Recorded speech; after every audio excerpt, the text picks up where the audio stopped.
Spark project with the University of Bedfordshire since 2018, the same. And I present Ukrainian Engineering and Pedagogics Academy. I can see my colleague Olena is here. Hi, Lena. And my colleagues from University of Bedfordshire, Jan May, Jan Quinn, and our secret speaker for today. So what about our project? I am a member of Creative Spark team.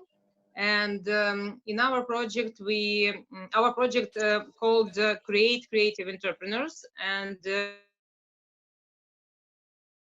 friendly environment for entrepreneurs in creative industries, and aimed to give them any help they need in their businesses and their work. And we established last year, we established some center of creative entrepreneurship development. I'm sorry, and this center is located in Ukrainian Engineering and Pedagogics Academy in Kharkiv. So if you are interested in creative industries, in startups, in maybe some questions related to these topics, we will wait you in our center and give you any help we can. And let me say 2 words about our today's activity. I think maybe several months ago, we decided with Paul to start some Kharkiv marathon, Kharkiv Startup Marathon 2020. And this event must be a great event in Kharkiv, dedicated to startup ecosystem with great speakers, with British speakers, and so on and so on. But due to the quarantine, we transformed the format of this event, and now we started the set of webinars from British entrepreneurs and academics and scientists and businessmen.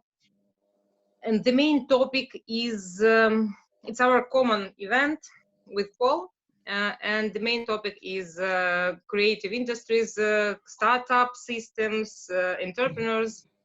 And let me say 2 words about main issues we will talk about today.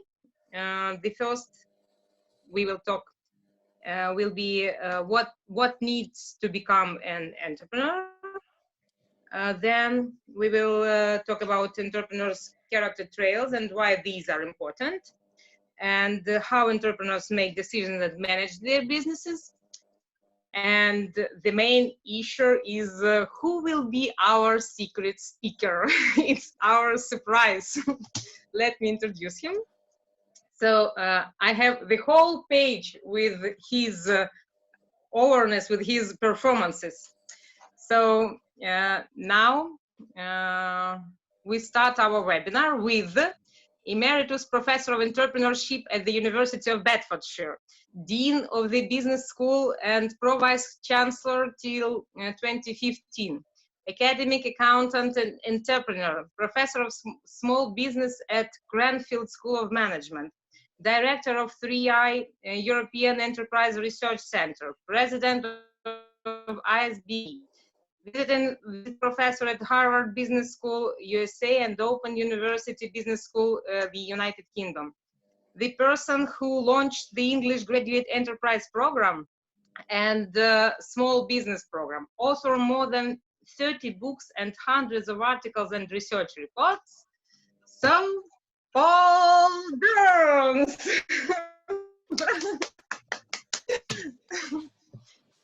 Paul, please. Well, yeah, I mean, what an introduction. I mean, all I can say is I'm very old. I am retired, and that's why I've done quite a few things. But let me just, I mean, before I start, let me just get a bit of that in perspective, because I'm actually, first of all, I want to say I'm really annoyed because I'm not in Ukraine with you. I first went over to Ukraine about 25 years ago when Ukraine got its independence, and people were just so very friendly and nice to me. And it would have been lovely to come over back to the Ukraine to give this talk. But these are strange times. But I want to just say a little bit about my background, because I got to where I am now, which is retired, in a quite circuitous and haphazard and almost accidental way. When I left university, I didn't know what to do. So I went to become an accountant, and I went to work for an American firm of accountants, for the big reason that they offered me £50 a year more than anybody else. And then, quite by chance, I was put into what they called their general practice division, which dealt with smaller businesses. But actually, they didn't just deal with smaller businesses, they dealt with entrepreneurial businesses. And so whilst all my other friends who were becoming accountants with me were bored working for anonymous big companies doing audits and things like that, I got to work with these really interesting people called entrepreneurs.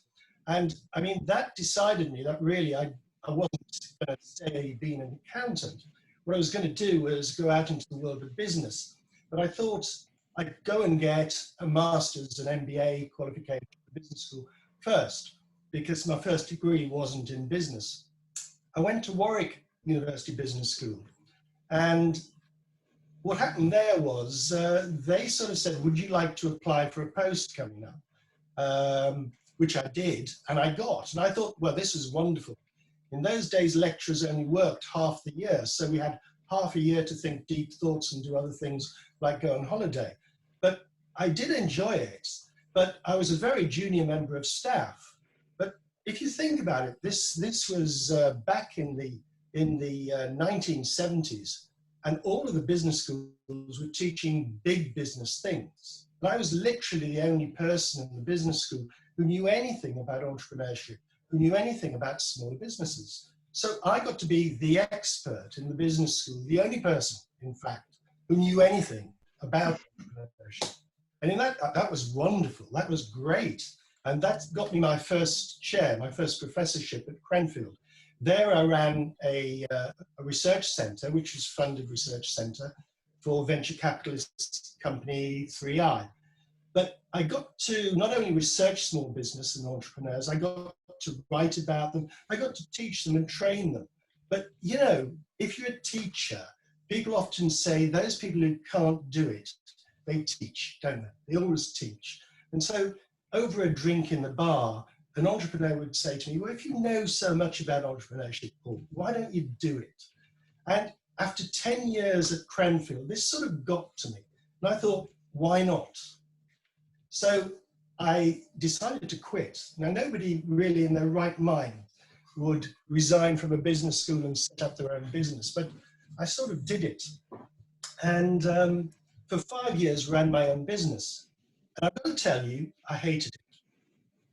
Now, I shouldn't say that maybe, because what I found out was that a lot of the things that you read about were true, but actually the big thing that worried me was the stress. You either had too much business, so you couldn't cope, or too little business, so you were looking around for more business. I had about a dozen people working in the company. It was quite a small company, but the last person who got paid was myself.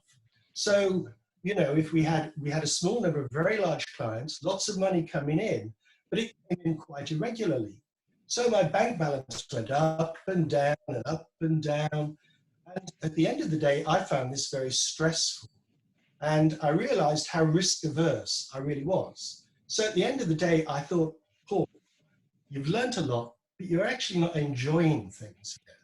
So then I decided to switch again. So I'd been an accountant, I'd been a straightforward researcher, lecturer, academic. I'd then been an entrepreneur myself. I decided to come back into the academic world this time, but managing academics. So I took the role of the dean at the business school at the University of Bedfordshire. And that was quite stressful as well. But I realized then, and I knew actually an awful lot, not just about the theory of entrepreneurship, but also what it meant in practice. And I found I really had a strong need, really was a need to write about it, because that's when I really started writing a lot of books. And I hope I'm able to blend that practice and that theory with a little bit of good judgment, which is about the only thing you get as you get older. You know, your judgment does improve. Nothing else does. But that's what I'm going to talk about today. I'm going to talk about entrepreneurs. I'm going to talk about how they think, how they're formed. And I've got a little bit of a PowerPoint presentation. I've got to tell you that I've never done this on a webinar before, so I'm highly relying on Paul, who introduced himself to you at the very beginning, to sort me out if I get a problem here. And so I'm going to go into a PowerPoint presentation here, which I hope you will see. So if Paul can just confirm that he sees that. Yeah, we see the presentation. Right, first thing, guys, I want you to tell me,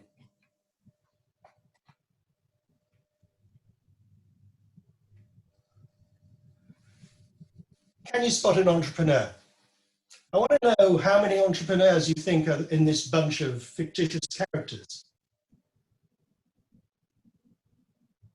So, how many people, Paul, can you help me here?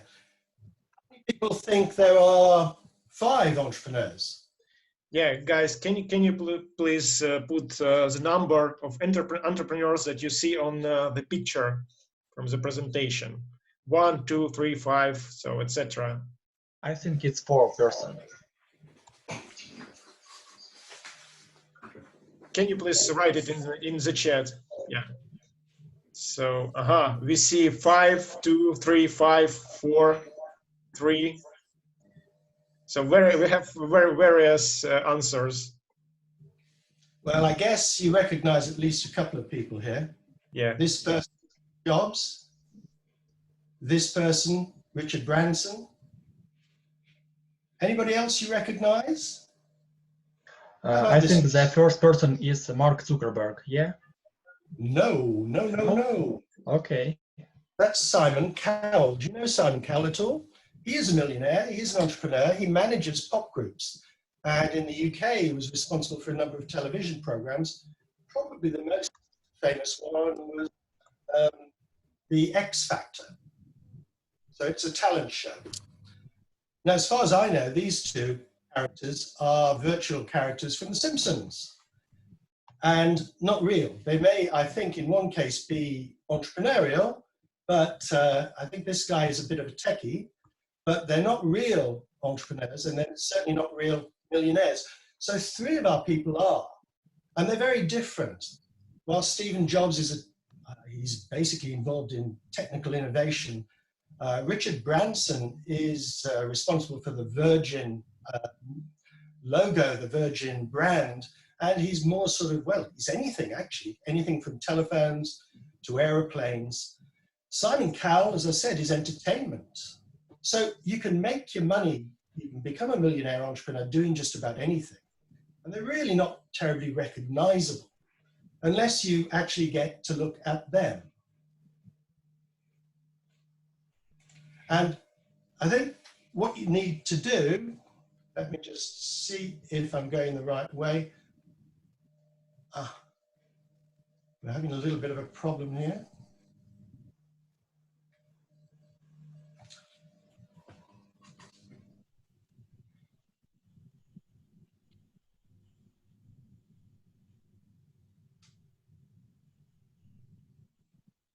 I'm just going to have to go out of this a second. I seem to have frozen the screen, which is always a good sign. And we're going to go into a different screen, which should be easier to navigate through. Paul, can you see that? Yeah, we see the screen. Yep. Oh, it's good. It's good right now. Yeah. Okay. Go back to the other one just to see if I can get it to work.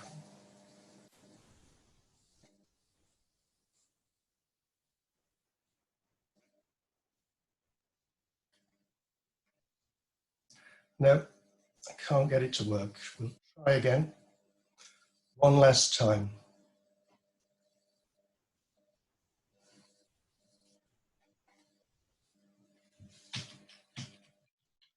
My screen is frozen. Any suggestions, Paul? Any suggestions? It's a good question. No? Oh. Okay. Let's go back and see if I can get it back.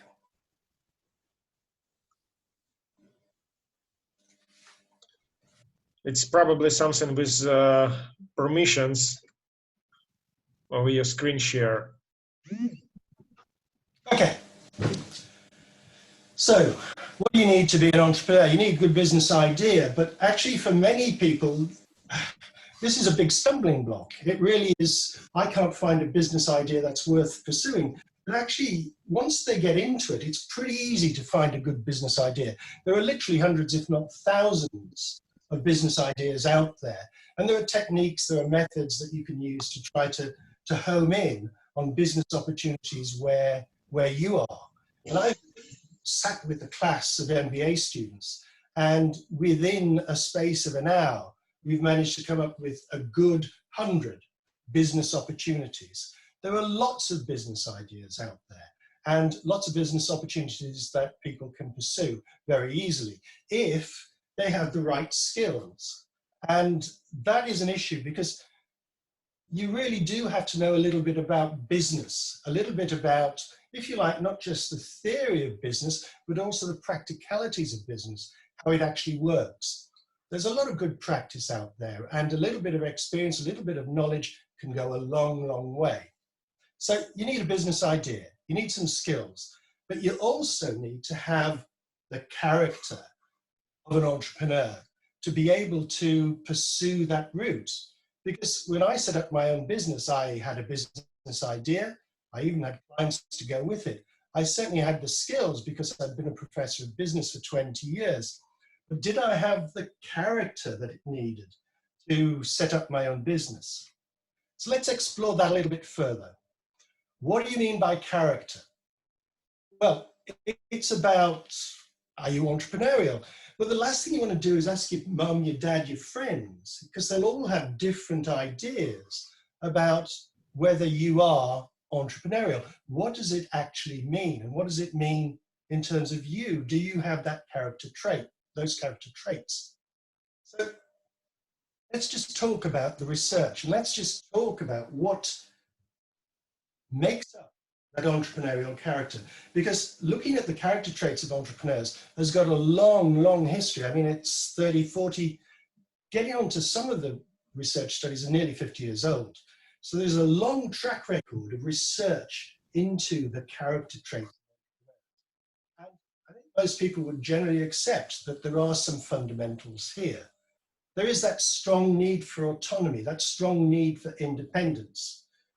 The sort of person who becomes an entrepreneur is somebody who doesn't take authority very easily. They don't like to be told what to do.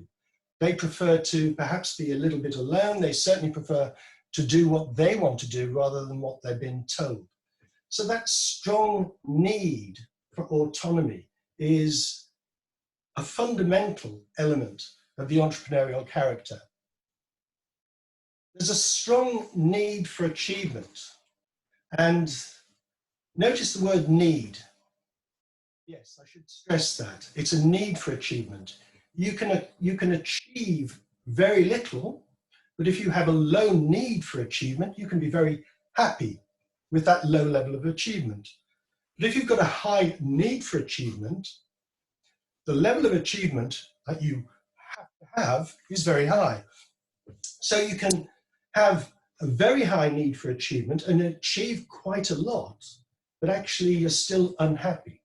That need for achievement is something that drives entrepreneurs. They need to achieve whatever their goals that they set themselves actually are.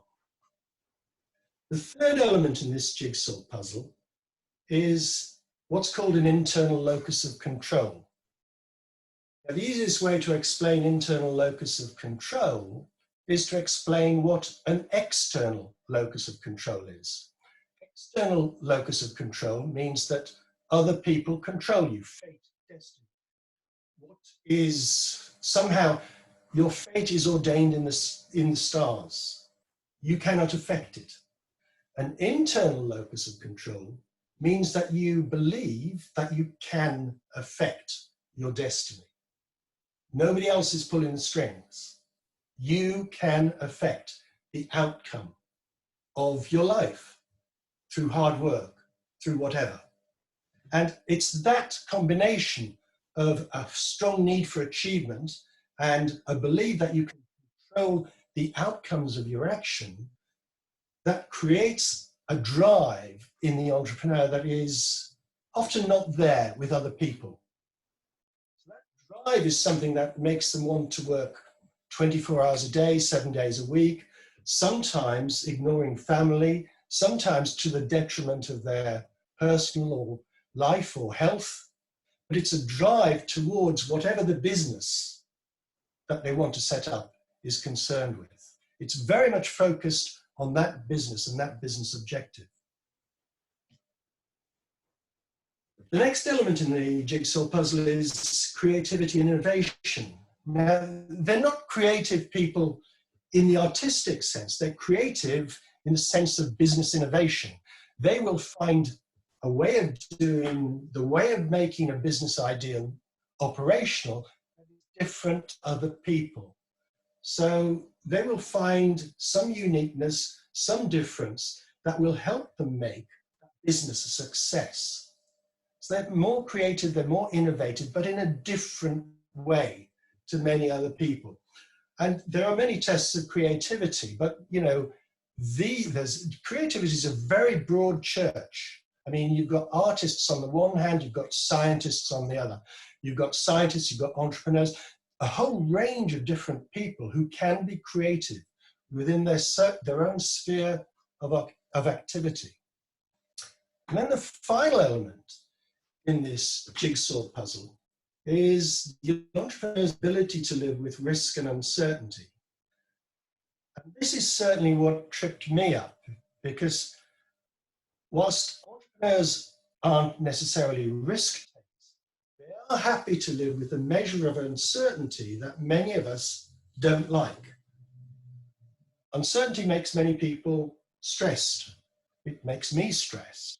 The situation with the virus makes me stressed. And that's about uncertainty. It's not necessarily about risk, but the entrepreneurs are certainly willing to take risks that, well, they're willing to make decisions that us lesser mortals would see as risky. They don't see it as risky because they're happy to live with uncertainty. Well, they're not happy, but they will live with uncertainty. They also believe that they can control the outcomes of their decision-making, their actions, and they have this strong drive coming from their need for achievement. So all of that gives more certainty that they can control the outcome of their actions. So these are the elements that go to make up the entrepreneurial character. One of the things I asked you to do was to actually undertake a psychometric test.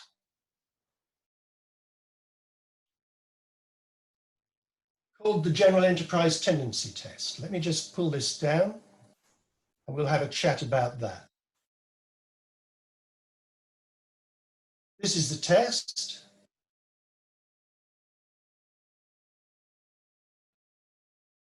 Paul, is everybody seeing this? Yeah, we see the web page with the test.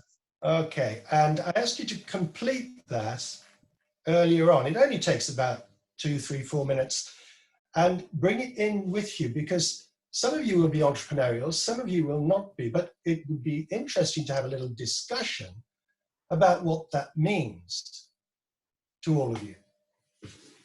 So, are you entrepreneurial? Did any of you got a very high score, 90% say, on this test? I'd like to hear from you. Guys, can you please write in the chat what do you think of it? And if you have taken the test, please can you show us your results? So Rosa says, I've done the test. It's very interesting to do it. Someone says, I only got about only 20%. It's a surprise for me. I'm sorry for this. Someone didn't Good. tried it yet. Someone says, let me find the results. Oh, Arturas, 85. We have 85. Yeah, yeah. Arturas, 76. About 76, yeah. Is it, Paul, is it possible to turn Arturas's microphone on so that we can hear from him? Yeah, I can unmute myself. Hello. Okay, Arturas, tell us a little bit about you. Tell us a little bit about the test. Did you think it actually described you accurately? Are you entrepreneurial? Pretty much. Yeah, I would say it's pretty accurate. I used to have my own business, then sold. Now I'm a managing director at an IT company. So I'd say it's pretty closely identified some of the areas. Not 100%, of course, but yeah, when I read through. Well, no test is ever going to be 100%. Yeah, it doesn't happen. And there's always, the problem with any test is you've got to, well, actually, I believe with psychometric tests, you've got to go with your heart and not your head. So you react. Yeah, you don't think. There were a couple of questions, how long do you think when you when you do something? Yeah, so I think that these tests are the way, because the longer you think, then you outthink the tests. So it's similar to DISC and different psychological profiling tools that the more you think on the questions, then the more inaccuracy you're gonna get at the end. Arturas, what was your score for need for achievement? Need for achievement. I don't recall. So from the so my lowest one was for it was something about the control. So Locus of control. Mm-hmm. So the highest was on the creativity. I had 100%. The rest ones was 90 and 65% was on the control. So that put my score to 85. Okay, you're only going to have about 5 or 6 at most questions on each of these elements. So it's easy to misinterpret just one question and your score goes down, well, significantly. But it's interesting. Let me just run through a couple of these things. Your lowest score was internal locus of control. Now, internal locus of control is an interesting one because it's a good character trait for entrepreneurs, but it can also be a bad character trait for entrepreneurs. Because people who've got a high internal locus of control not only believe in their own ability to control their fate, they also believe in their own ability to control other people. So they can be quite controlling and manipulative in that sense. And if you combine that with a strong drive that comes from that need for achievement, you can start to see why people like Steve Jobs was often called very bullying when it came to dealing with employees. He got very, he just impatient that people could not do the things that he expected them to do as quickly as he expected them to do it. So it's probably a good thing that your internal locus of control is a little lower. Yeah. I So say that I'm not the toughest manager, that out there. That's for sure. You're not the. I'm not the toughest manager, out there. That's for sure. So. Okay. Did anyone get a high score? Let's have a look. Anybody coming up here? Rosa got 83%. Rosa, where's Rosa? Here. Did this test accurately describe you? Yeah, very well. I got surprised. And which was your lowest score? My lowest score was in autonomy. Autonomy? Yeah. Now that's another interesting one. I have low need for autonomy. Yeah. Can I ask you what you do at the moment? I'm senior lecturer at a university and I manage a research team. So you manage a research team. Now that's interesting again, because I would suggest to you that if you manage a group of people, your need for autonomy is quite low. And I'll tell you why that is. This came to me about 10, 15 years ago. I've used this test for many years with MBA students. because it gets them to think about themselves and whether entrepreneurship is the thing for them to do. But I once got a class of entrepreneurs. So they're all MBA entrepreneurs, but they were studying for their MBA. And I got them to do the test, and all of them got a low score, a relatively low score, an average score, for this need for independence, need for autonomy. And I thought, well, why is that? This can't be, because on the one hand, they're all entrepreneurs, run their own business. On the other hand, they've got this, well, very average need for autonomy. So we discussed it, and they said, well, the reason we've come to do our MBA is because we want to grow our businesses. We realize that we don't want to be on our own. We don't want to be sole traders. We want to start to manage people, because that's the only way that we can grow the business. And we want to learn how to be managers. And it suddenly dawned on me, of course, that to be a manager, you have to lose that strong need for independence. You've got to be more of a team player. Yeah? And I suggest to you that that is probably the reason you scored low on that. And if all of the other things indicate that you're entrepreneurial, then you actually are quite entrepreneurial. Have you actually thought of setting up your own business at some point? Yes, I have a few patents, and every time that I have one, I'm tempted, rather than licensing the IP, I'm tempted to move on with the IP and start the company myself. Now, one of the things about this test, two things about this test. First of all, it's not about any single character trait. I mean, an athlete has a very strong need for achievement. I mean, that drives them on. That's why they want to win. But it's the combination of all of the 5 elements in this test together. You've got to have them all there. And these elements can change over time. There typically are 2 spikes in the time that people set up their own business. One is around the age of 20, and another is around the age of 40. And they're all spikes because your life changes at 20 and 40. At 20, you're moving maybe from university or from home into business. You're more likely to be able to take risks because you've got nothing to lose. At the age of 40, families have grown up, children have left, you might have paid off your mortgage. By that stage, you might even be divorced, who knows? But again, people are more willing to take risks. They want to change their life and do something different. So you've got these 2 spikes. You've got to have all of the character traits, but you've got 2 spikes because your character does change over time. Would anybody else like to talk about the scores they got? Did anybody think it was not accurate?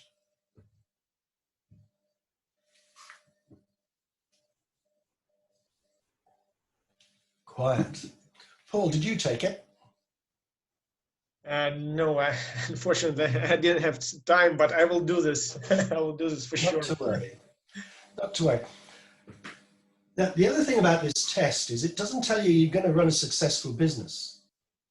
All it tells you is that you're going to be, well, maybe not happy, but the lifestyle of being an entrepreneur suits you. You're not troubled by the risks that you might face, the uncertainty that you might face. You like the challenges, and you like it better when you succeed in meeting those challenges because that satisfies your need for achievement. You enjoy working on your own. You enjoy the element of creativity and innovation that goes with being successful. But it doesn't tell you you're going to be successful. You can have all of these character traits and still make a complete mess of running your own business because you don't have the skills. And I mean, teaching business is generally, it's a very strange thing, isn't it? Because we always talk about theory. But actually, when you get down to it, a lot of the theory that we talk about in business schools comes from the real world. It comes from observing how managers actually do things. And it's not theoretical. There are very few theoretical insights as such. It is observing people, how they behave, observing what behaviors you can match with good outcomes, what behaviors you can match with bad outcomes, success and failure. And that gives us an edge in terms of education. It's worth doing, but it's rarely scientific in that breakthrough sense, in my view. Would anybody disagree? Feel free. Would you? Anybody?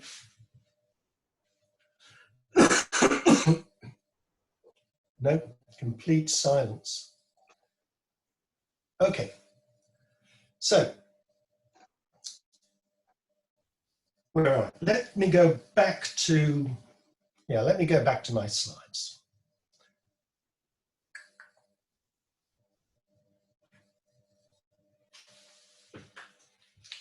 Paul, have I got the slide up there? Yes. Okay. I can't see. Oh, it's okay. It's okay.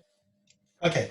I can tell you these cartoon characters. I live in the middle of Milton Keynes, and Milton Keynes is a big city, but I live in a house that I'm lucky to have a very large garden that backs onto a small wood that goes to the Grand Union Canal.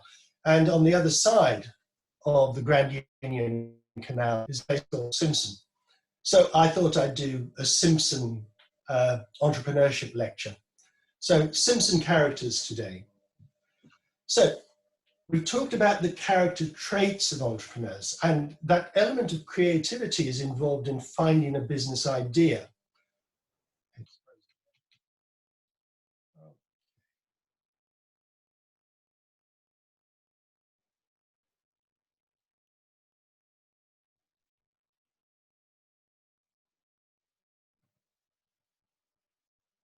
Sorry about this. I'm having a problem with the thing, with the PowerPoint slides freezing on me. I'm not certain why. There we go. So, yes, I was talking about creativity and innovation. And of course, entrepreneurs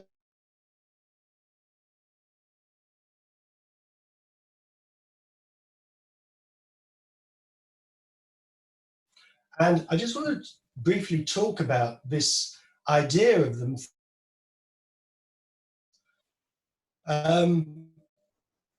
What do people understand? What does anybody think thinking outside the box means? Please write in chat. Sorry?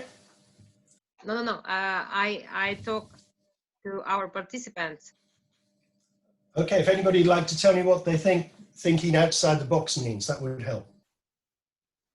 Oh, creative. Young Queen writes creative. Creative. Creative, yeah. Well, I think it's a bit more than creative. It's creative. I see creative coming up. Let's just see what I've got here. Not standard way of thinking, not standard solutions. Unconventional, given a different approach, perspective, solution to a problem. Okay. Let me tell you what I think it's about. In addition to being a wonderful person, Mrs. Hackett was an excellent teacher and a great patriot too. She took the challenge of educating America's youth to heart. Who knew? Maybe one of us would invent a future rocket, crack the code of life, or create innovative products that would change the world. She increased our general math and science curriculum and spent an entire week teaching us about aerodynamics. At the end of the week, she announced, "We're going to test our knowledge by conducting a paper airplane contest. At the conclusion of the experiment, we will evaluate the winning plane to determine why it has flown the farthest." We were each given a piece of construction paper. Armed with our newly acquired knowledge, we carefully crafted what we each believed would be the winning plane. Remember what we learned. The sharper the wings, the less drag. The less drag, the farther your plane will travel. One by one, my classmates stepped to the line and launched their plans.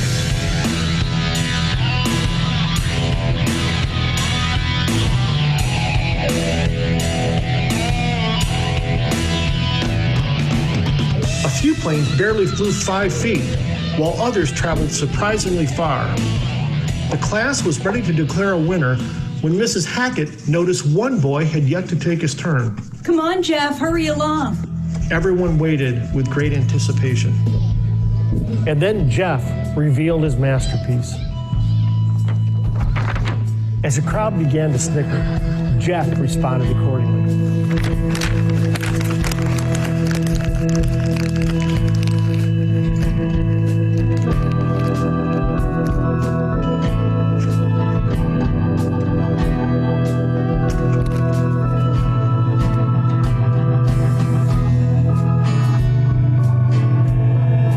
Stopped. Reality shifted. Jeff's plane had traveled farther than the leading planes had flown. No one knew what to think, not even Mrs. Hackett.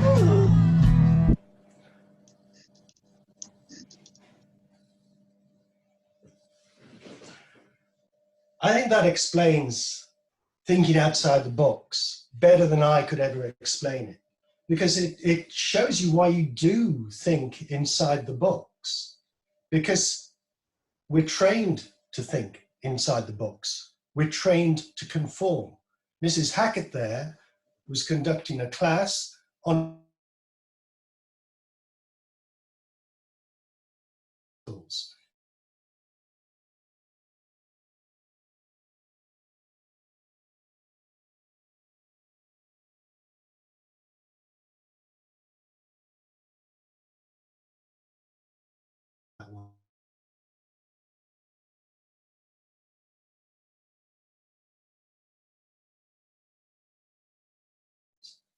He could probably get it further than a paper aeroplane. The lesson here is really quite important because entrepreneurs really are not constrained by convention.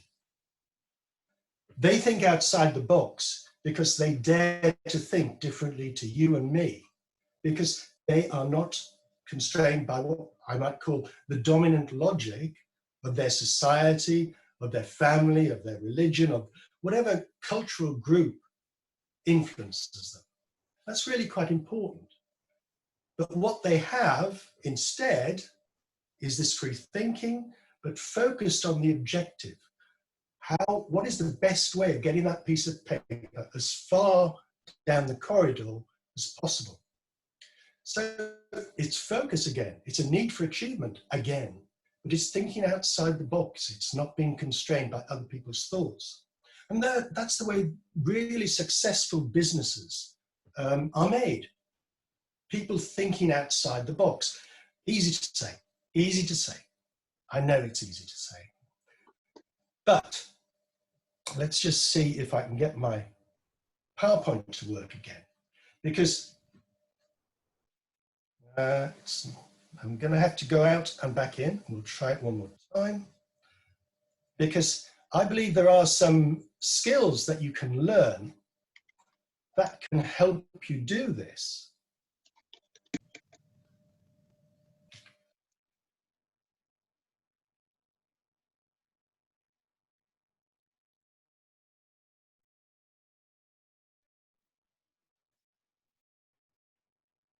Okay.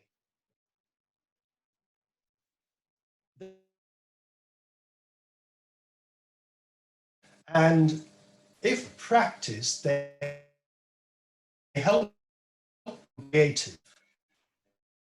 It starts when you have ideas, awarenesses, a well of knowledge about how people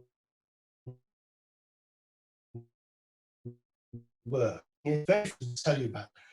Networking is about getting around, seeing different people, different places, listening to different people, view life. We all view life through different lenses, but networking exposes you to these different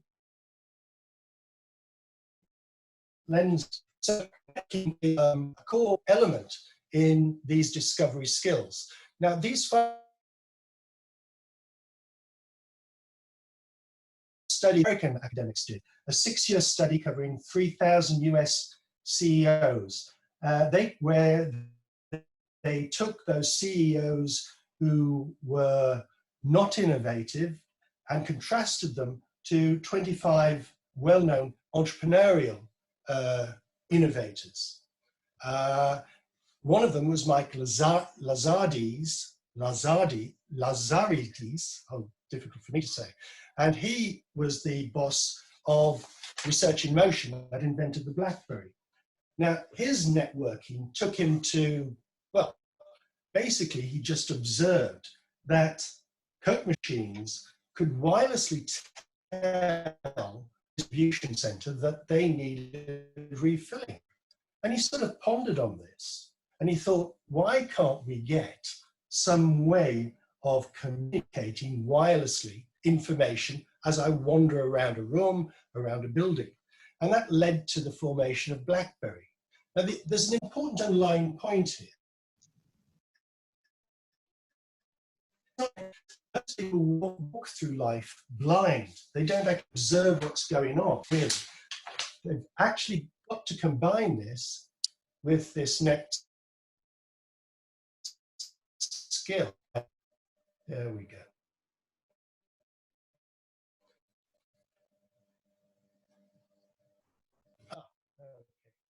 He's got to combine this with actually taking the blinkers off and seeing what's actually going on around them.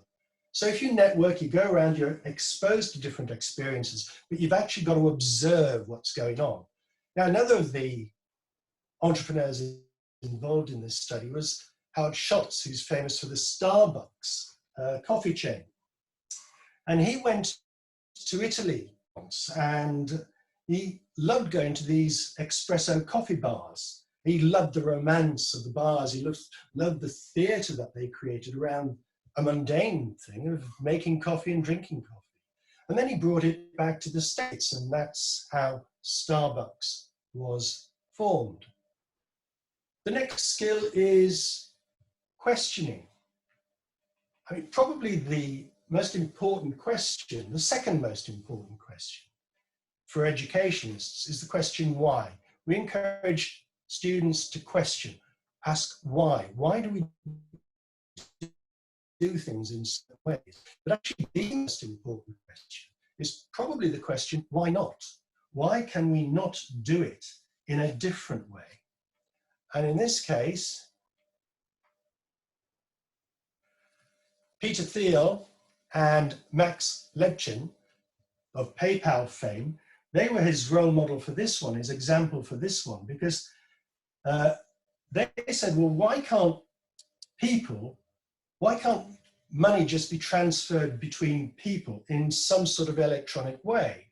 Why can't you just somehow attach it to an email, perhaps? And that's what got them thinking about the innovation that we now accept around the world. That's called PayPal. So questioning, why can we not do things a different way? Why do we have to pay money for things? Why can't we do it electronically? And the next one is experimenting. And experimenting is, I mean, well, most of us are lazy. So, you know, many people have great ideas, but they don't do anything about it. First thing about experimenting is having the tenacity to get up and do something about the idea that you've got. But actually, most times you try something, it doesn't work. You need to experiment again and again to get things right. So it's about physically doing something and not being fobbed off when it doesn't work first time. And the model for this one might be Michael Dell. Michael Dell formed Dell Corporation after he started deconstructing various IBM and other makes of computers. And he realized putting them back together again, sourcing the components from different places, he could do all of this for some 30% cheaper than an off-the-shelf computer. And so the Dell Corporation was formed. And that is an important fourth discovery skill: networking, observing, questioning, experimenting. These are all important skills, but probably the most important element in this jigsaw puzzle is the fifth one, connecting. Now, connecting is about trying to take ideas from a completely different situation and applying them to the business problem that you want to solve. So sometimes it happens by design, but it's about connecting a problem and a solution in one context with a problem you've got in the business context that you haven't solved yet. So one of the famous examples is Steve Jobs. And of course, when the first Apple computer was launched, it had an amazing range of fonts that you could use. And maybe a coincidence, but Steve Jobs had studied typography. It was a hobby of his. And the Apple Mac became the signature desktop publishing computer because of that range of typography that it offered. Another example might be back from the UK, James Dyson, who invented Dyson vacuum cleaners. Well, originally the cyclone that is used in that vacuum cleaner came when he observed how the cyclone spun out, separated out paint. He was he found vacuum cleaners at the time, there was only Hoover really was the major manufacturer. He found them not terribly effective. And he wondered if there was a different way of doing it. And so he came up with this idea of a cyclone vacuum cleaner, which of course Dyson now are very famous for. So discovery skills. And as I said, the big research study was by 3 professors from the US, Professors Dyer, Gregson, and Christensen. And these are not really brand new skills. I mean, these are skills that have been practiced for a long time. And, you know, sometimes you come up with these ideas and people say, ah, yes, I've always known that, but I didn't know I knew it. A friend of mine calls it a glimpse of the blindingly obvious. You knew it all the time, but you didn't know you knew it until I tell it to you. Now, this guy, Henry Ford, again, nearly as important an entrepreneur as Steve Jobs, because he invented, if you like, the mass car market, the mass automobile market. He didn't really invent anything. I mean, he was an automotive engineer. He put cars together himself before the Ford Motor Company came into being. But what really made that a tremendous innovation was the assembly line that put it together. The assembly line had people with relatively low skills doing mundane tasks, putting wheels on the car. I mean, they just put wheels on. They didn't know anything about the engine. They just put wheels on. Another person would put the windscreen on. Knew nothing about wheels or engines, just the windscreen. So people who had relatively low skills and therefore relatively low relatively low wages were doing repetitive tasks. So that assembly line was the thing that allowed him to cut the cost of the motor vehicle. Before then, motor vehicles were bespoke things that only rich people could afford. They would pre-order the motor vehicle, probably put a deposit down. They would go and see it being built. They would choose the color, choose the upholstery. And it would be built, it would be a one-off build with engineers doing all of the work to that single automobile. And the assembly line changed all of that. The interesting thing is, where did he get the idea of that assembly line from? Was he sitting in the bath and he suddenly said, I know, assembly lines, we'll do that. Well, the story goes he didn't. The story goes, and it's well documented, that actually quite a few of his ideas came from networking, observing, questioning, all of my discovery skills, associating. So let me give you some specific examples. The assembly line itself. Henry Ford went to a slaughterhouse in America and he saw animals. coming into the slaughterhouse alive and going out as pieces of meat. He saw them coming in, being stunned, being killed, being skinned, being cut up. What he saw was an animal being disassembled and coming out as cuts of meat for customers to buy. He turned that on its head and he said, if they can do that with an animal, why can't I do that with my objective to make a cheap car? Why can't I assemble it bit by bit? So that's where that basic idea comes from. But there's a lot more than that.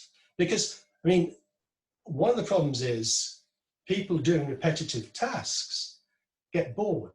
And of course, an assembly line really can only produce cars economically if it's at a certain speed. So how do you get that assembly line to operate quickly? What motivates people on that assembly line doing very basic tasks, very repetitive tasks, to work more quickly than they might otherwise? Well, again, he came up with the idea of sharing profits with the workers. And he got that idea from the hot metal printing works that he visited in France. And there's a few of these coming along. I mean, you probably know one of the useless pieces of information you might get from tonight's webinar is that the fastest drying paint color is in fact black. It dries faster than any other paint color. Now, the original Model T Ford could only be purchased in one color and one color only, and of course, that was black. Now, the final element in this well, I say final element, there's quite a few different elements in this jigsaw puzzle. You've got this wonderful assembly line and cars are coming out at the other end. But do we have customers? I mean, in the past, cars were bespoke pieces of engineering, probably partly paid for in advance, certainly collected when they were finished. People paid when the vehicle was finished, they paid for the vehicle, drive away. But here we've got hundreds of vehicles coming off the assembly line.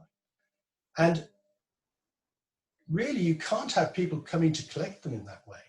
Henry Ford was responsible for the car dealerships that we, until recently with the internet, until recently we were used to using to buy our vehicles. Now, where did he get that idea from? It wasn't an original idea either. It turns out he got that idea, he copied that idea from Singer, the sewing machine. Just before the Model T Ford, the Singer sewing machine was an invention that revolutionized home sewing. And to get the volume of Singer sewing machines out into the public, what they had were dealerships. And all Henry Ford did was copy the Singer sewing machine dealerships. So again, he was reusing ideas, he was observing, he was experimenting, he was questioning, he was networking.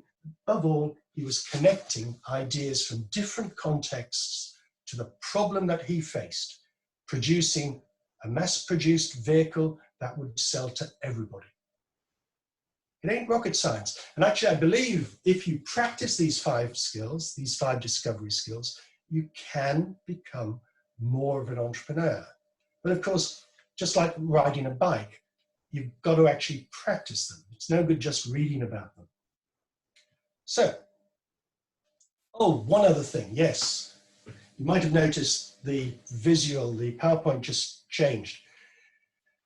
Henry Ford is famous for saying that if he'd asked customers what they'd wanted, they'd have said faster horses, not cheaper cars. Now, Steve Jobs similarly never trusted focus groups or market research. And the reason both of these characters don't trust market research is because people can't envision the future in the way that these two people could.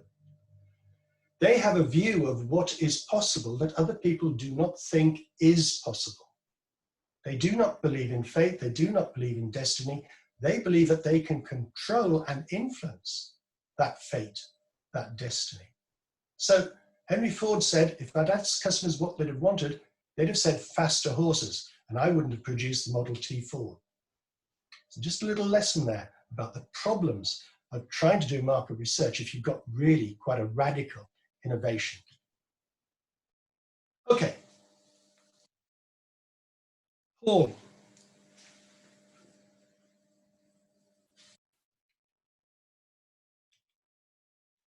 I'm just pausing at this point, Paul, because I realize I'm already 5 minutes over my allotted time.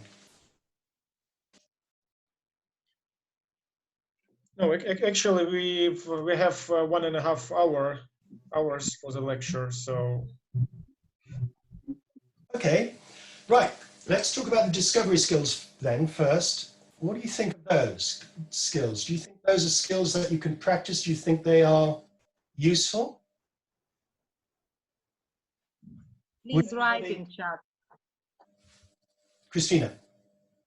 I talked to our participants for. Whoa, I'm sorry, Paul, help me, please. I think Paul is asking you, what do you think about no, these skills we practiced? Yeah, I've heard, but I answered that I talked to our participants for writing in chat. What do they think? Vladislav answered that you are right.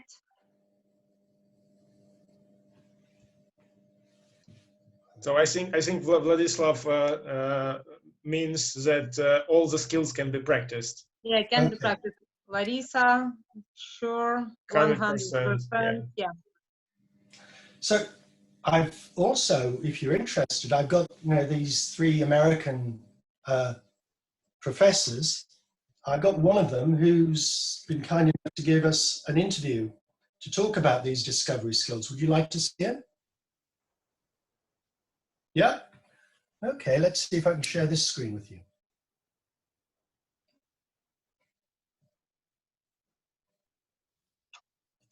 Rosa wrote, but if you don't have the drive.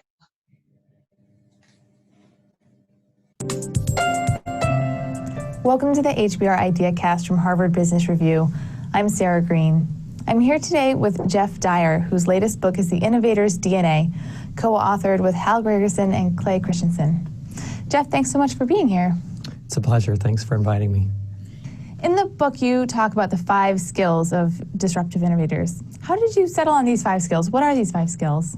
Well, we started about 10 years ago trying to figure out where do disruptive business ideas come from. And we decided the best way to figure it out was let's go study business innovators and figure out exactly where and when they came up with these disruptive business ideas. So we talked to dozens of innovators, and we found that one group of them were often asking questions. They were questioners, and they wanted to know a variety of things about a problem, an industry, a company. So for example, at Peter Thiel and Max Levchin at PayPal were asking, how can we beam money to other people? And this led for them to come up with the idea that maybe they could attach money to an email, and this led to the emergence of PayPal. Others were observers. For example, Howard Schultz took a trip to Italy. He began observing espresso bars. He loved the romance, the coffee, and he said, I got to take this back to America. He adapted it, brought it back, and here we have Starbucks. Others were networkers. Mike Lazaridis, who started Research in Motion, maker of the BlackBerry, was listening to a fellow talk about how Coke machines could wirelessly tell the distribution center, I'm out of Coke, and I need to be refilled. And he thought, wouldn't it be cool if everybody had like an interactive pager device that could wirelessly send information to others that they wanted to send it to? So networking was the catalyst for the new innovation in the idea. And finally, others were experimenters. So Michael Dell was an experimenter, taking things apart, putting them back together, especially computers during his high school days. And what he learned as a part of taking them apart and souping them up and putting them back together is he could do it for 30% less than IBM could provide an off-the-shelf computer. And so, the Dell Direct model was born. So those 4 behaviors, questioning, observing, networking, and experimenting, were behaviors that triggered associational thinking. This is a cognitive skill where we're able to sort of connect new things together to create something new. So for example, when Steve Jobs attended some calligraphy classes and learned about sort of beautiful typography, He then took those ideas and associated them with creating great typography on a computer, and voila, we had the Macintosh and desktop publishing. So these are behaviors that actually trigger creative ideas, and we found that those behaviors, if mastered, can help anyone to improve their creativity and their ability to be innovative. Well, let's just take one of those, say experimenting. Okay. How would I go about improving my ability to be an experimenter? That's a good question. What we learned actually is that there are 3 different ways that people experiment. So I talked about Michael Dell. One of the ways he was an experimenter was taking things apart and putting them back together. So one way to be a good experimenter is to practice taking apart products, taking apart processes or ideas and concepts, and then try and putting them back together to see what you learn. And so if you could, on a regular basis, take apart a product, could be your company's product, competitor's product, could be processes, again, your company or other companies, and try and put them back together, that might trigger new ideas for you about how to do the product or process better. A second way to experiment is just the classic way we think about experimenting, which is testing an idea in the marketplace and seeing if it works. Thomas Edison is sort of famously quoted as having said, I haven't failed, I just found 10,000 ways that don't work, right? Because he just continues to try new things and test the ideas and see what he learns.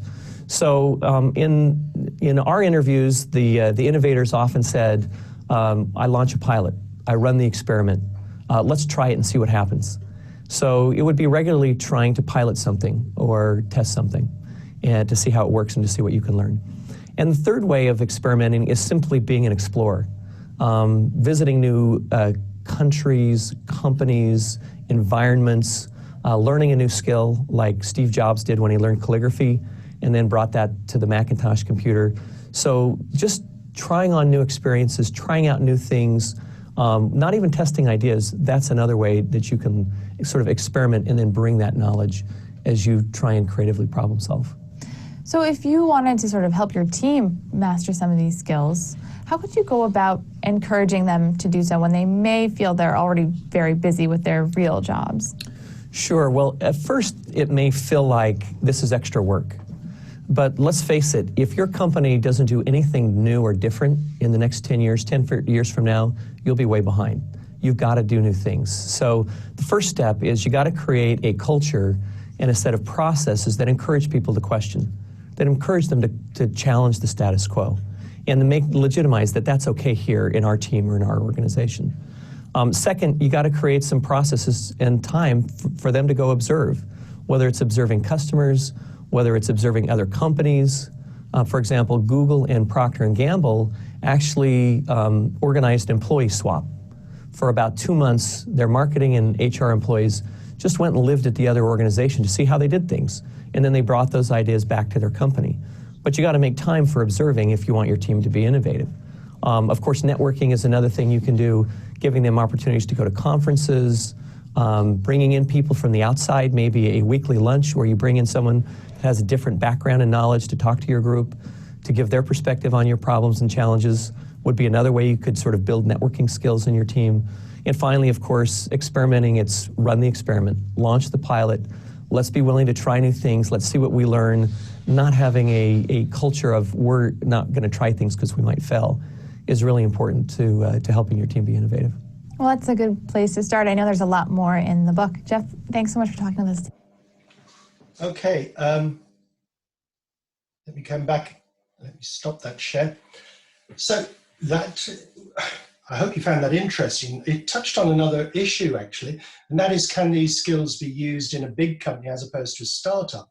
And the answer, of course, is very much that they can. I mean, I spend quite a bit of my time working with bigger companies, trying to help them become more entrepreneurial, which is difficult because they're more bureaucratic. Inevitably, as companies grow, they do become more bureaucratic. They have got to safeguard existing operations, existing product services. They're less receptive to new ideas. There is more of a dominant logic, a way of thinking about things. That means it's difficult for them to think outside the box. And the culture in the organization does tend to have to be changed to get them to accept different ways of doing things, different and new ideas. So these discovery skills are serious skills that are transferable skills, but they don't just apply to the individual entrepreneur. I do believe they can actually be encouraged within a big organization. So, any questions about them? Dear friends, if you have any questions to Paul, please write in the chat. Oh.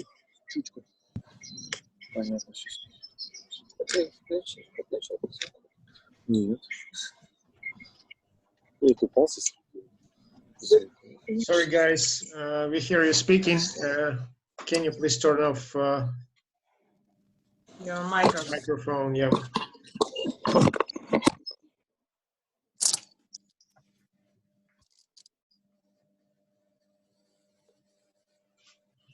Hello? Guys, you can write down your questions, so you can ask them directly. Just turn off your mic and ask the question.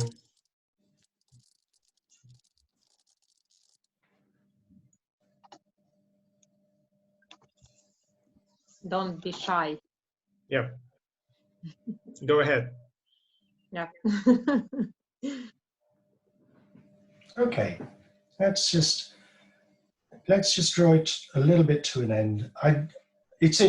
For me, a big challenge is trying to get entrepreneurial skills into a big organization. It's far easier with an entrepreneur on their own or with small teams. It's far easier to develop a culture, an organizational architecture that encourages entrepreneurship. But in a big company, it is difficult, very difficult. But I like challenges as well. Let me just draw my session to a close. Yeah.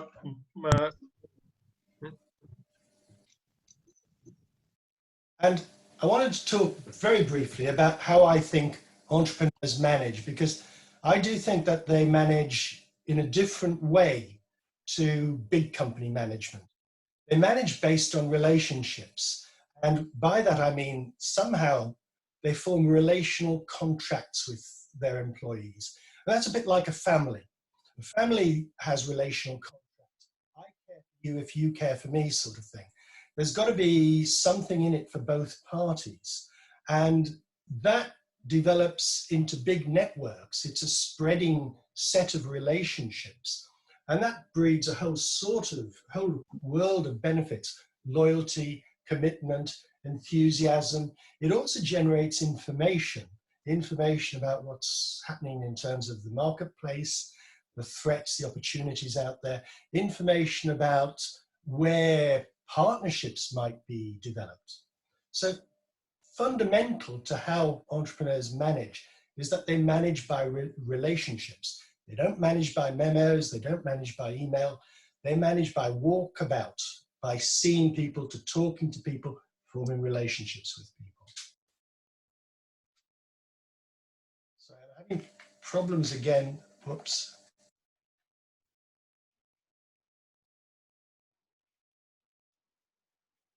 I'm having problems with my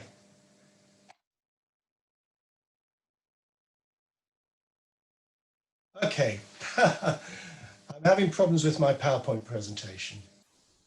I hope, Paul, can you see? Yeah, you can relaunch it if you wish. So.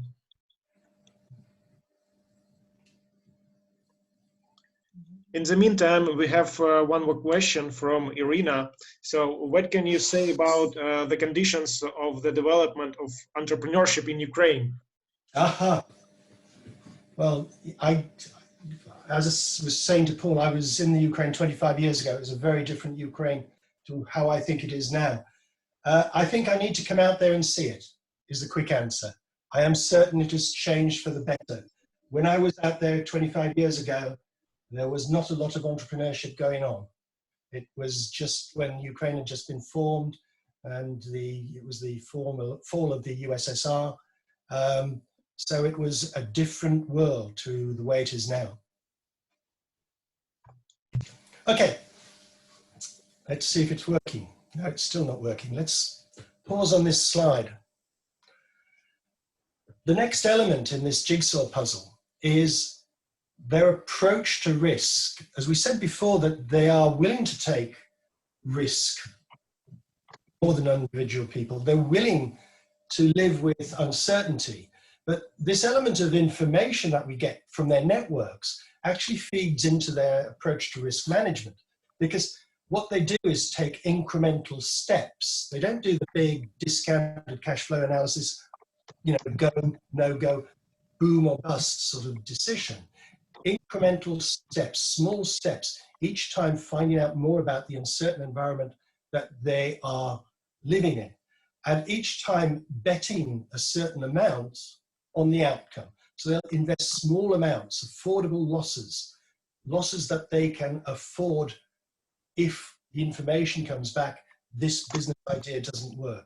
So this idea of affordable loss, this incremental decision making, feeds into how they approach the whole area of risk management.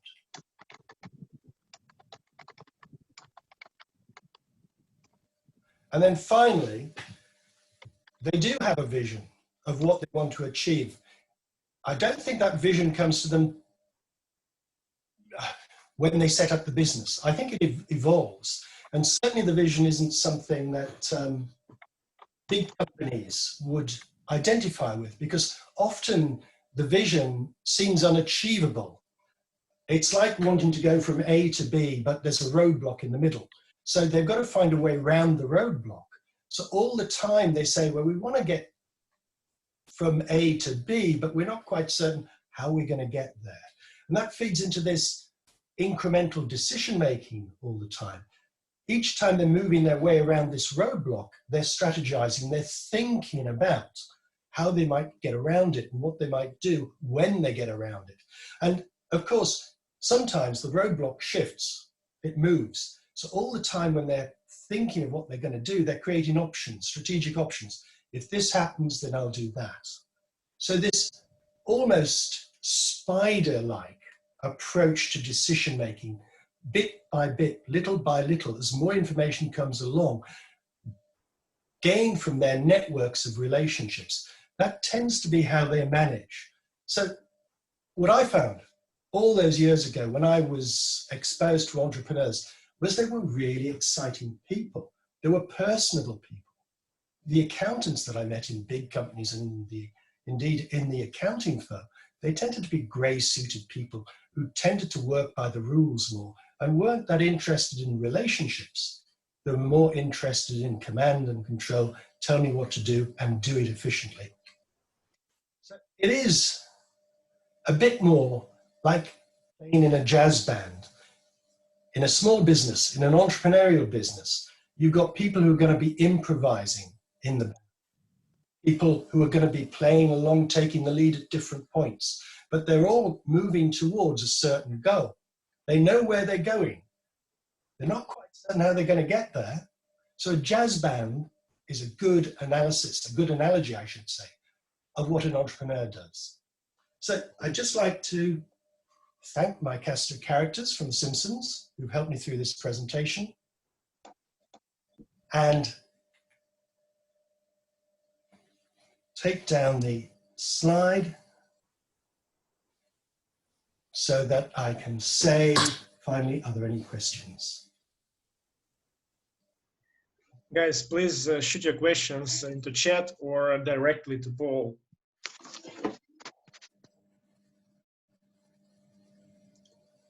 Can you, I've got a question. Can I send the presentation? Yeah, I can. Yeah. I can do that with pleasure. Oh, that's great. It's a lot better when it works unprompted. I've got to tell you, I've got two versions of that talk. And I have a serious version, which, you know, proper academic jacket and collar and tie on, but it's a bit boring. So I thought I'd experiment with something which I think is a little bit more lively, but I just sort of developed, you know, in lockdown, you don't have a lot to do you? So I'm playing with my PowerPoint, one of the things I'm doing. And I hope you enjoyed it. Yeah, we have. Paul, we would like to thank you for your time we have here, as Paul has introduced, we have two groups of business incubators, and in total we have how many universities? Six universities. Universities, and we are very grateful for all of you that have found the time to join in these strange times and to think in entrepreneurships. Paul, do you think this hardship that we are having worldwide is going to affect in creating new companies? Well, that's a very good question, but there are better minds than mine who really don't know what is going to happen in 6 months, 12 months' time. I observe a number of things, and on the one hand, I observe how big companies are making people redundant. I observe how some firms, small firms, are going out of business. But I also observe how some small firms are changing their business model very quickly to make the most of opportunities. I observe how some small firms are not just surviving, but actually making more money out of the current situation because new opportunities are coming along. And they're better able to capitalize on those new opportunities than bigger companies. But, you know, things are not going to be the same in, well, I don't think things are going to be the same, even if they find some way of limiting the extent of this virus with inoculation or whatever. Many industries are going to suffer, tourism, the obvious one. So entrepreneurs are going to have to find new opportunities. But at the same time, those opportunities may be diminished in number. Sorry, I can't be more. We have several questions, Paul. The first one is from GP. How can small business afford to improvise? Improvise? What do you mean by improvise? I think it's experimenting. Oh, experiment. How can you afford not to experiment? Improvisation. Okay, understood. The question I throw back is how can you afford not to experiment? If you don't experiment, you never try anything different. If you're not trying anything different, you'll never change. If you don't change, you'll die. Ooh, that was strong words. The next one is from Alexander. I have a question. Can you name the few Ukrainian managers who have creative skills like Steve Jobs? I think no is the answer. I've written quite a few books, and one of the nice things people have said about my books is that I've got a range of entrepreneurs from different countries.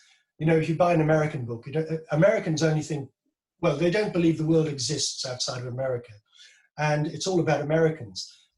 I do not have, however, a case study, a nice little case vignette on a Ukrainian entrepreneur. And if anybody would like to send me one for my next book, I would very much appreciate it. Okay, we will search for the such question from Larissa. Are requirements for sorry. The question from Larissa: are requirements for business in Ukraine similar to those in Europe? Sorry, could you repeat that? I think no. We have completely different requirements.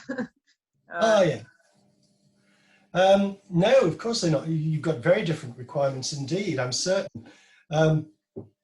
And a different culture, a different society.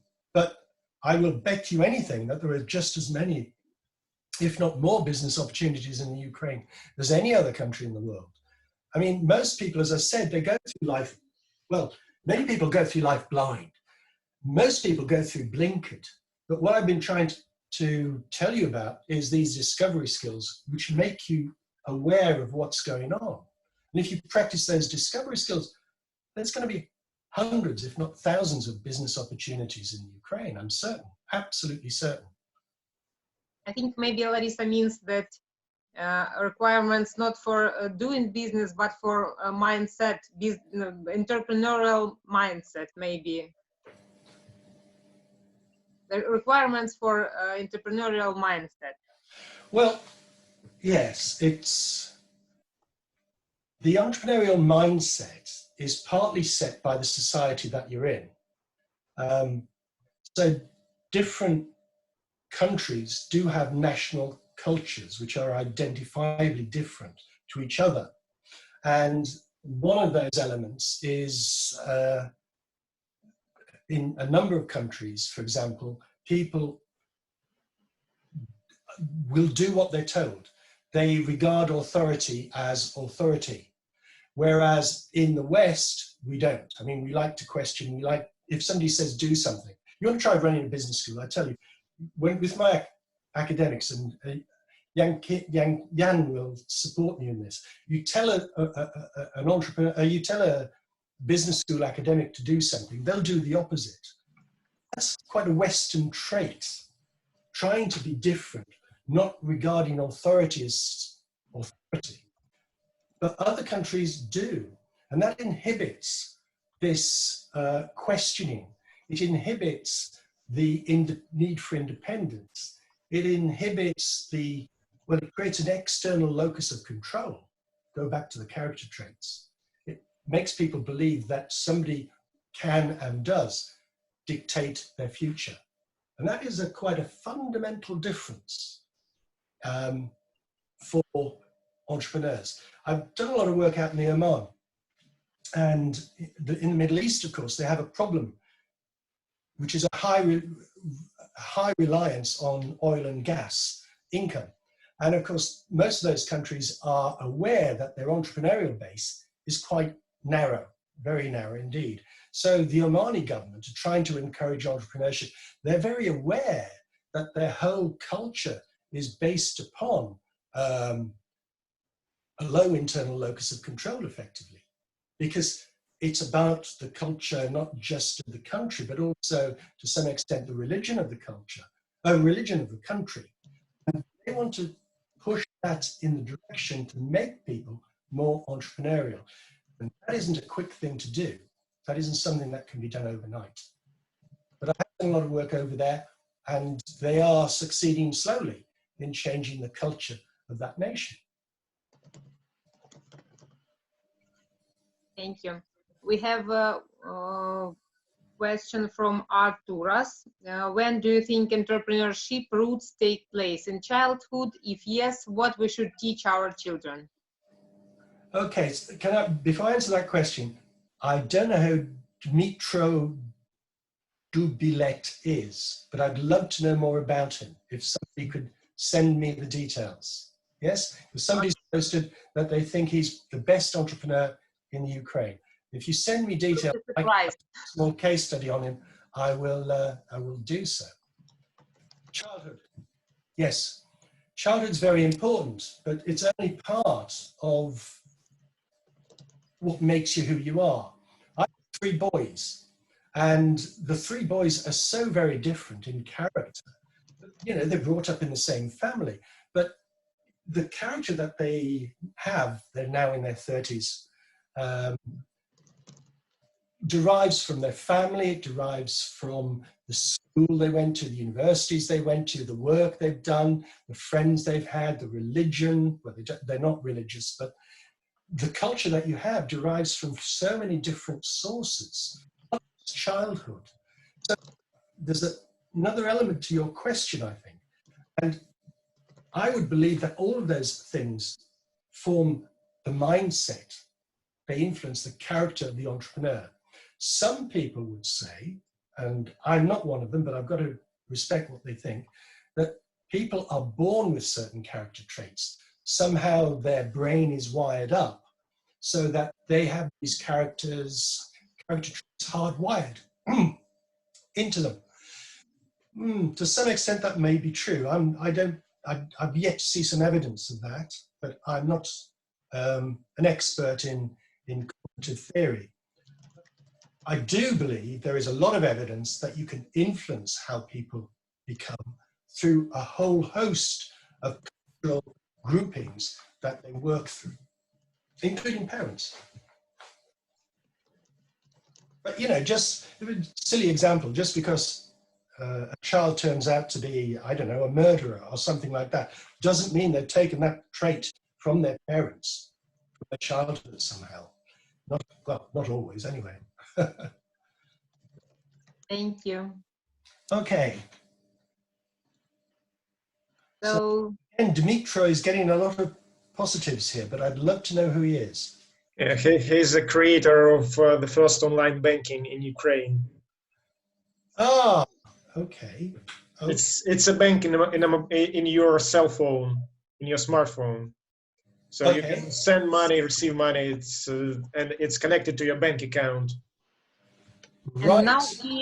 And now he with his team has ambitions, plans to share this idea to the United Kingdom. Do you know?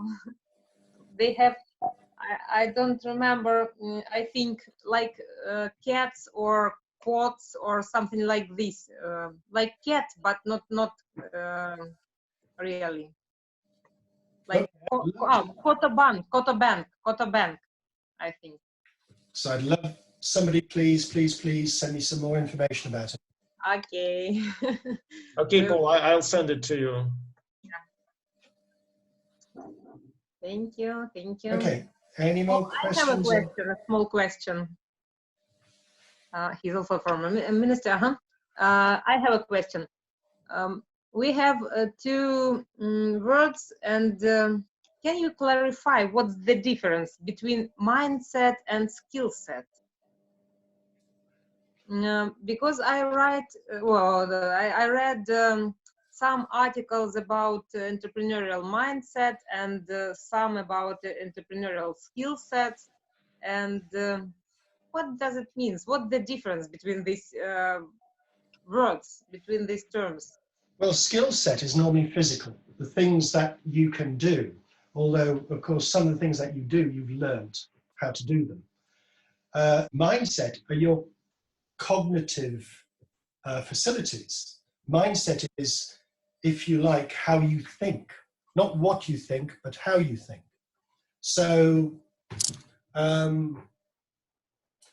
right, if I can learn how to be a carpenter or a plumber. I can learn how to be a plumber. So I have a skill set that enables me to do plumbing jobs. But my mindset is something about how, it might be how receptive I am to new ideas, for example. Okay, but if we talk about creativity, is it a skill?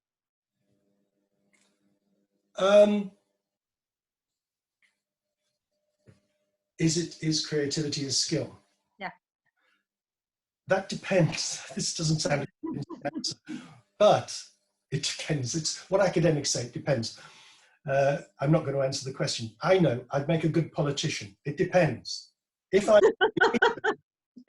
I'm creating a sculpture or a painting, that is partly a skill set. Oh, I can't. Creating something, but it's also partly my creativity, which is a cognitive skill. Does that answer the question? Very difficult question. Yeah, yeah, very difficult. I agree.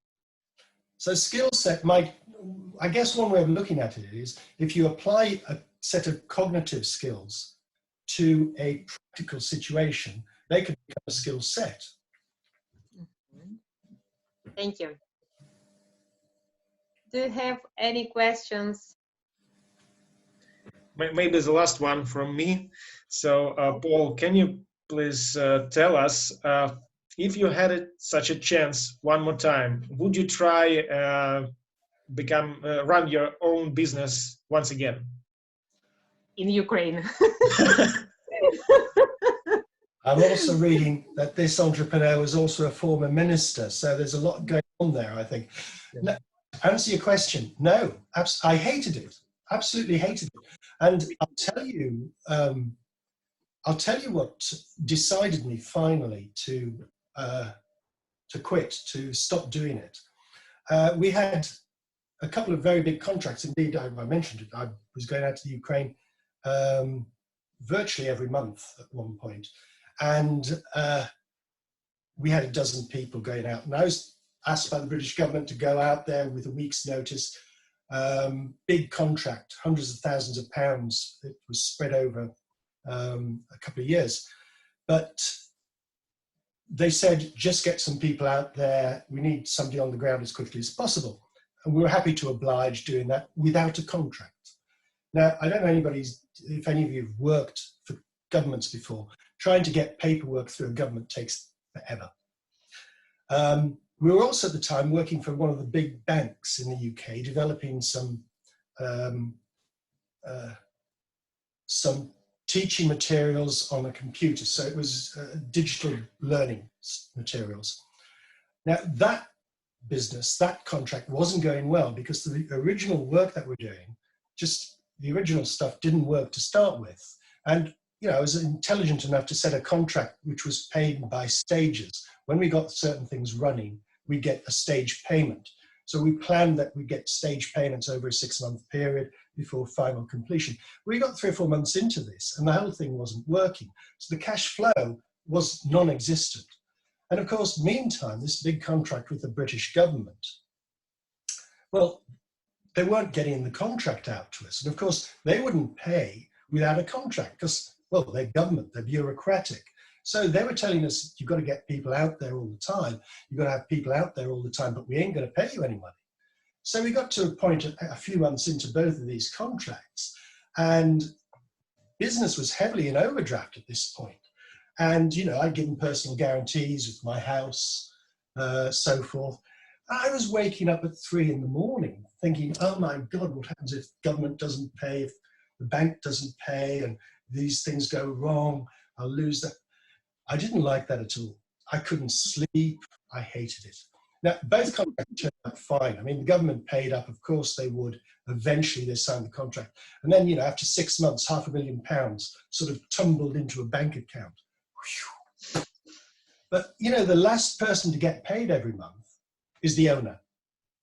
Everybody else expects to get a paycheck. Over that period of time, I wasn't getting anything. And my bank account, well, the company's bank account, which I was underpinning, was non-existent. I mean, it was in negative by big numbers. So it was quite a stressful thing. And that decided me that I just did not enjoy doing this. And the interesting thing, perhaps, is when I take that test that you've all taken, my risk profile is negative. I hate risk, right? Absolutely loathe it. And maybe that comes from being an accountant. Maybe it comes from my childhood, but it's actually been completely reinforced by that period of 5 years, which I spent running my own business. So there were nice things about running my own business. I had a nice big car, all of that sort of thing. Lots of nice trips to the Ukraine, but I did not like it because I am basically risk averse. Thank you. I completely agree with you. I hate risk as well. And we have the last question. What does the expression pay yourself first mean? Pay yourself first? Pay yourself first. I don't know. I haven't heard that expression. Pay yourself.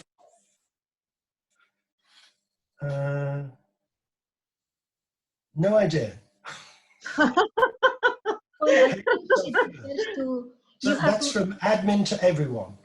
Yeah, Paul, at the beginning you have mentioned that you were paying everybody else and you were the last one to be paid.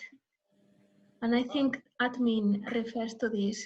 Why not to change? You pay yourself first and then the rest later. Because the money wasn't in the company. It wasn't there. So, paying myself was not sensible because it was an overdraft the company would have. The company would then rack up charges.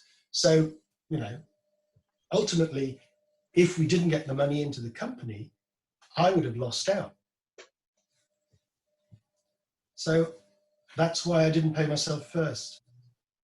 We have a discussion in the chat about this expression. It's from the book Rich Dad, Poor Dad. Yeah. Initially, you're away, and only then you're capable to get something. Okay. I mean, entrepreneurs don't like exposing themselves to risk, really, and they don't like giving collateral.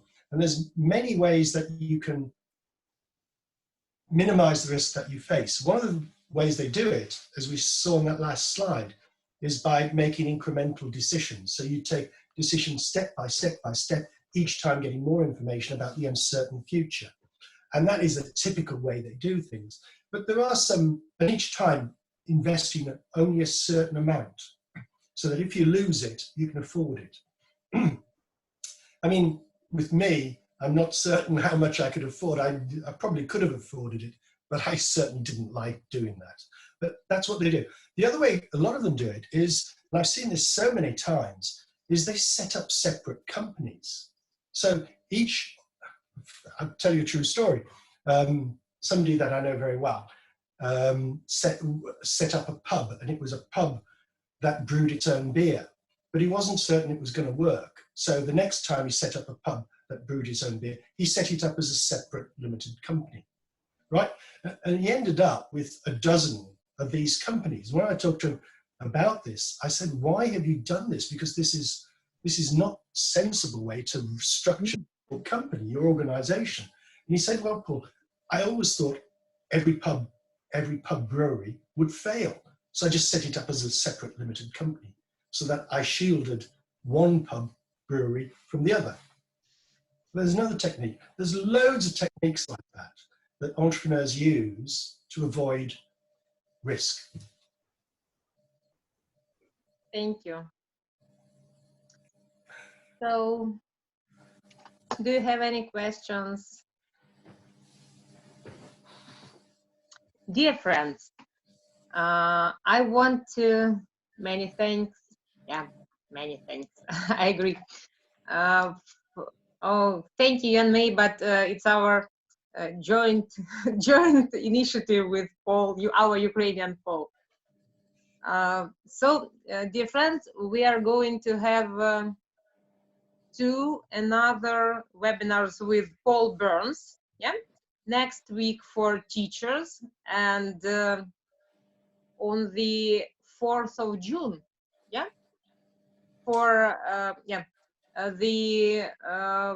for students, and young entrepreneurs.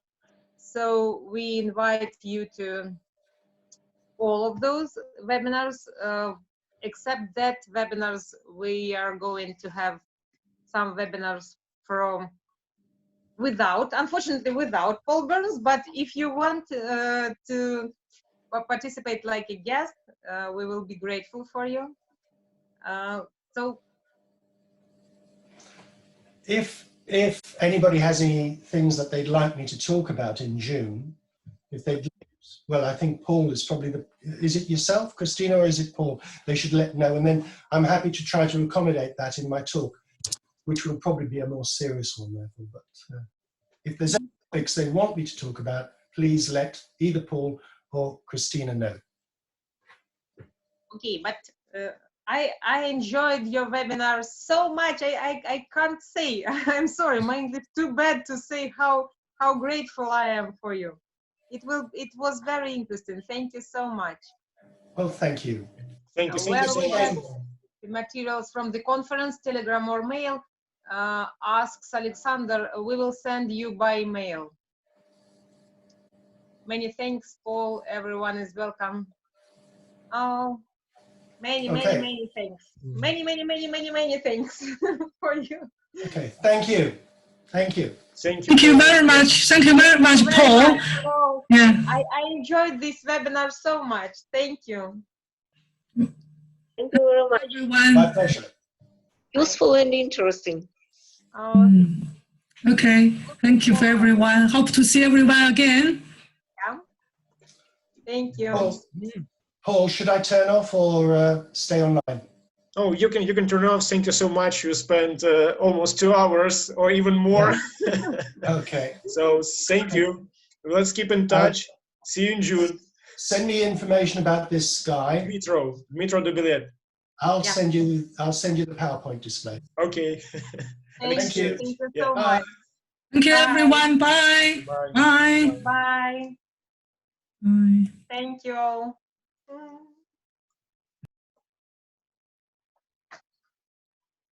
Paște